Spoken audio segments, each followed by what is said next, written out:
Which of your faces would you want to be buried in? The competent one, the unbothered one, the one that never admits it is tired.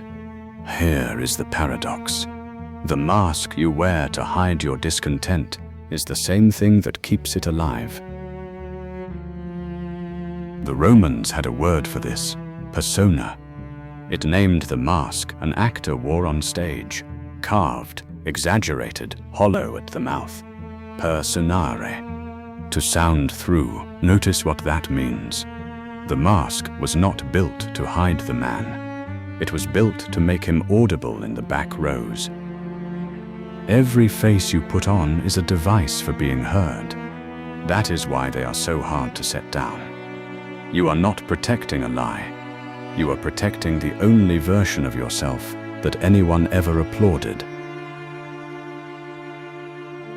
Epictetus was born a slave. He knew more about assigned roles than any man in Rome, and his instruction is not the one you would expect. Remember, he said, that you are an actor in a play, and the character is chosen by the playwright. Your business is to act your part well. The choosing of it belongs to another. He is not telling you to strip down to some raw, unfiltered self.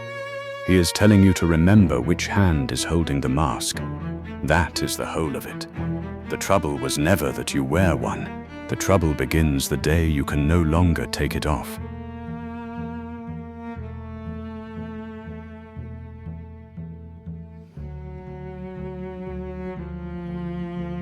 So take an inventory.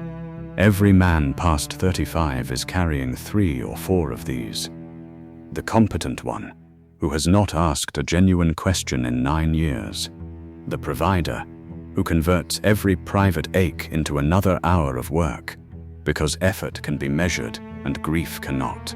The unbothered one, who calls his numbness discipline.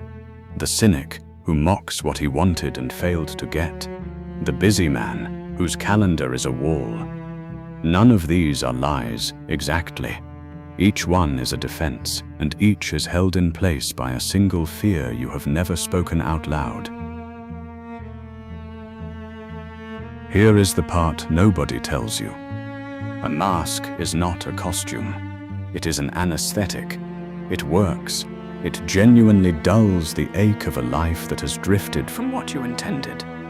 But anesthetic does not only kill pain, it kills information. Seneca saw this long before psychology had a name for it. The more serious the illness, he wrote to Lucilius, the less the patient feels it, which means your composure is not proof of health. And your discontent was never the disease, it was the diagnosis. You have been sedating the only messenger who knew the way out. Seneca kept returning to the theater. In his 80th letter, he describes the tragic actor who strides out in purple and gold and declares himself Lord of Argos, then walks off stage, hands back the costume, and returns to being a slave earning a few coins a day. Strip away the props, Seneca says, and each of these men becomes himself again. You read that and you feel the old fear, exposure, being found out. But turn it around.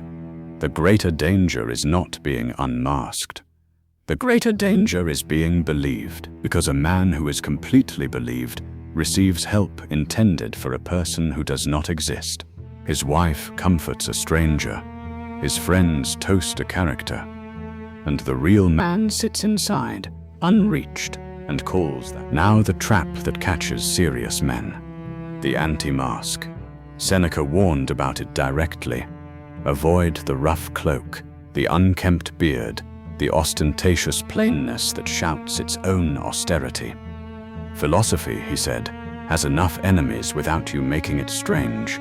Performed humility is vanity in cheaper clothing. Announced detachment is a status claim.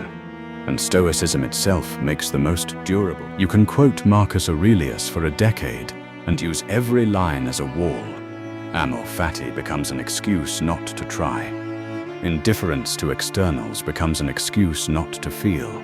A philosophy of self-examination, used to avoid examining yourself, which is why the most useful sentence in the Meditations is a warning Marcus wrote to himself.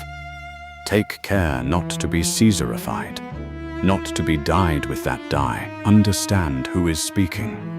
This is the man wearing the largest mask in the known world, purple robes, coins with his face on them, armies that moved when he spoke. He never suggests abdicating. He does not tear off the roll. He refuses the die. That is the distinction to carry with you. A role is a duty you accept in the open: father, manager, son, soldier. A mask is a claim about your interior that you know to be false. Keep the role, drop the die. So here is the audit. 3 questions asked at the end of the day without flinching.